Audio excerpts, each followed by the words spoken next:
Baik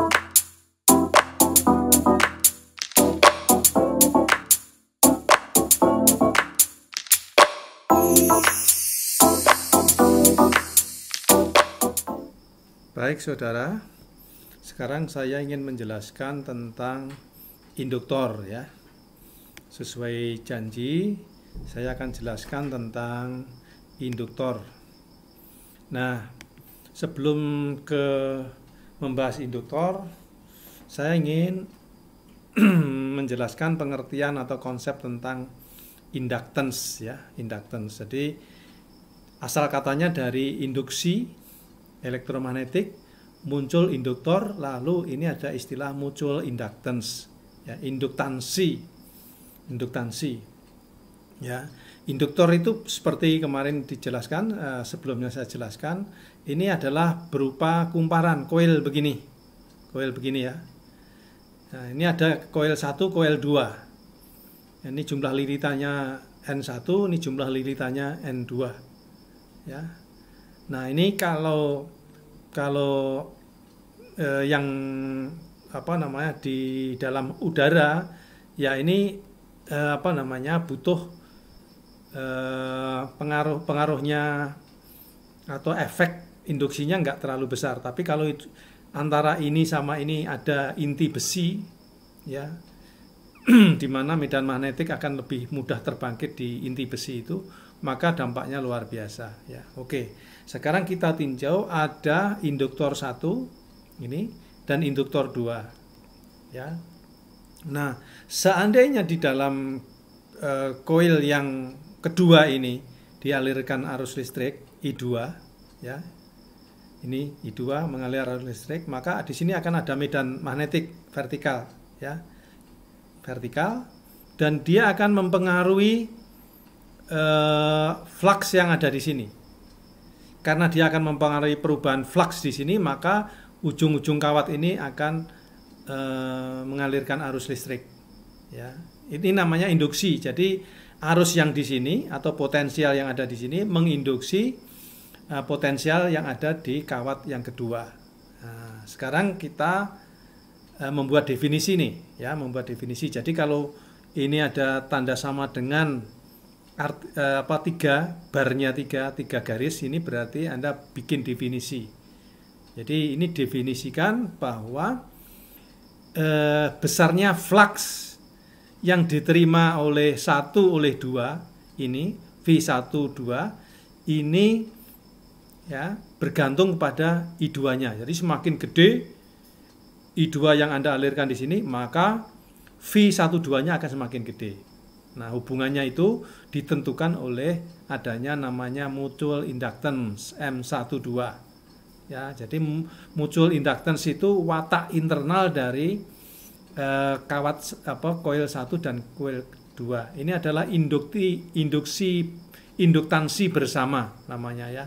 Lebih tepatnya disebut induktansi bersama. Nah, sehingga bentuknya akan semacam ini. Padahal Anda tahu bahwa IMF atau tegangan listrik ya, ini maksudnya IMF yang antara ini sama ini ditentukan besarnya adalah D flux dt ya.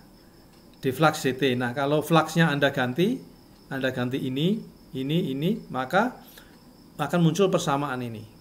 Nah, persamaan ini menjustifikasi bahwa Anda bisa di sini bisa dihasilkan tegangan listrik kalau I2-nya ini berubah terhadap waktu. Ya, kalau ini arusnya searah, ini Anda aliri arus searah, maka tidak akan terjadi induksi. Ya. Ini misalnya arusnya arus searah ya, 4 ampere Anda turunkan ya tetap 0 dia. Ya, perubahannya nggak ada. Ya. Tapi kalau ini arus bolak-balik, maka di sini akan terinduksi.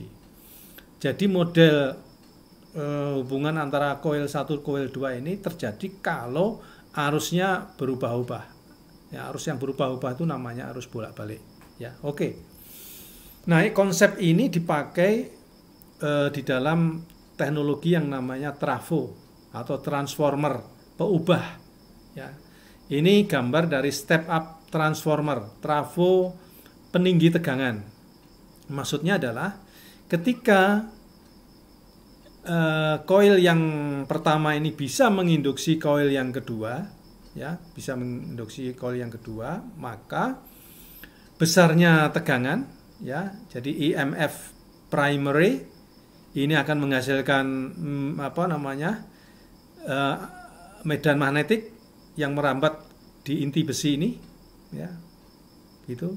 Dan medan magnetik yang merambat ini akan mengubah flux yang ada di sini, dan perubahan flux ini akan menginduksi tegangan listrik yang di sini. Nah, tinggal sekarang Anda main-mainkan jumlah lilitan kawatnya. Kalau di sini lebih sedikit daripada yang secondary, yang primary ini lebih sedikit daripada yang secondary, maka namanya itu adalah step up transformer. Jadi trafo peninggi tegangan, ya, peninggi tegangan.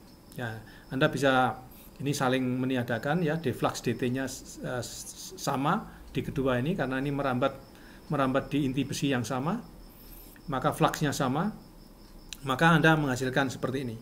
Dan ini dulu sudah pernah dijelaskan di SMA, ya. Sehingga gampang saja Anda bikin peninggi tegangan, tinggal lilitan yang sekunder Anda buat berapa kali lipat. Itulah tegangannya akan naik sekian kali lipat juga, gitu, ya. Sebaliknya kalau Anda ingin menurunkan tegangan, ya jumlah lilitan yang sekunder ini harus lebih kecil daripada jumlah lilitan yang di primary, ya. Itu kira-kira, ya. Oke. Apa guna berikutnya, Saudara, bahwa power plant, ya, ini misalnya di Cilegon, ya, Suralaya. Kita punya power plant di sana. Nah, kalau dia menghasilkan tegangan, maka untuk dikirim ke rumah tangga, ya, itu melalui beberapa proses. Yang pertama dan paling mendasar adalah tegangan yang ada di power plant itu harus ditinggikan dulu. Ya, ditinggikan dulu. Dinaikkan tegangannya, tadinya misalnya 12.000 menjadi 240.000. Ya, jadi 20 kali lipat, gitu, ya. Ya, jadi transmission of electric power itu selalu menggunakan konsep high voltage transmission line. Jadi tenaga listrik, energi listrik itu selalu dikirim dengan menggunakan tegangan tinggi. Ya.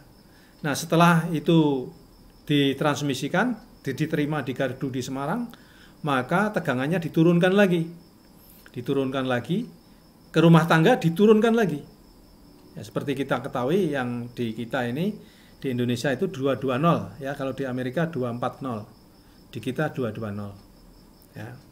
Kenapa harus rendah? Ya, supaya aman, karena kalau tegangan listrik sangat tinggi itu sangat berbahaya, ya, sangat berbahaya, ya.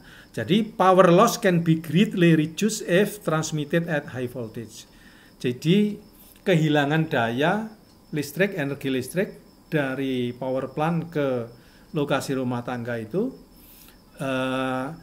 jika ditransmisikan dengan tegangan tinggi, maka kehilangan dayanya sangat kecil, ya, sangat kecil. Nah, berikut ini salah satu exercise, ya, salah satu exercise. Coba kita analisis. Oke, ini transmission line, ya, example, ya. Jadi ada daya 120 kW, ya, of electric power is sent from a power plant.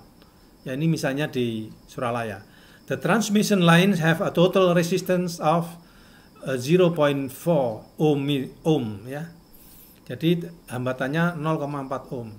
Calculate the power loss if the power is sent at 240 volts and 24,000 volts. Nah, Anda diminta untuk menghitung kehilangan daya yang diakibatkan oleh pengiriman energi ini kalau dikirim dengan 240, ini tegangan rumah tangga, atau 24.000. Nah, oke. Sekarang kita hitung tegangan rumah tangga. Ini 240 volts, ya. Ini arus yang mengalir di tegangan itu berarti daya 120 kW dibagi dengan 240 volts. Hasilnya 500 ampere. Jadi kita akan kehilangan 500 ampere. Kalau dihitung daya yang hilang, ya, daya itu kan I kuadrat dikalikan R.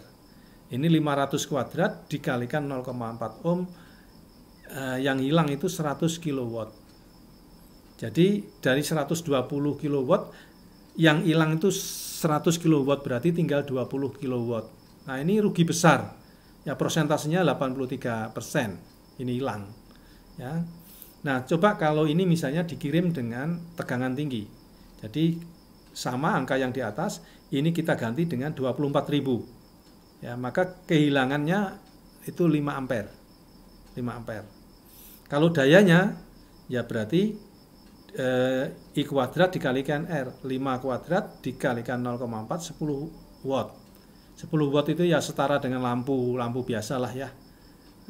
Kehilangan dayanya nggak besar, atau 0,083%. Inilah saudara, salah satu kegunaan dari induktor tadi ya, atau apa namanya, trafo ya. Ya, salah satu kegunaan kumparan, koil, induktor itu antara lain itu. Ya, oke, selamat mengerjakan dan ketemu lagi di tayangan berikutnya.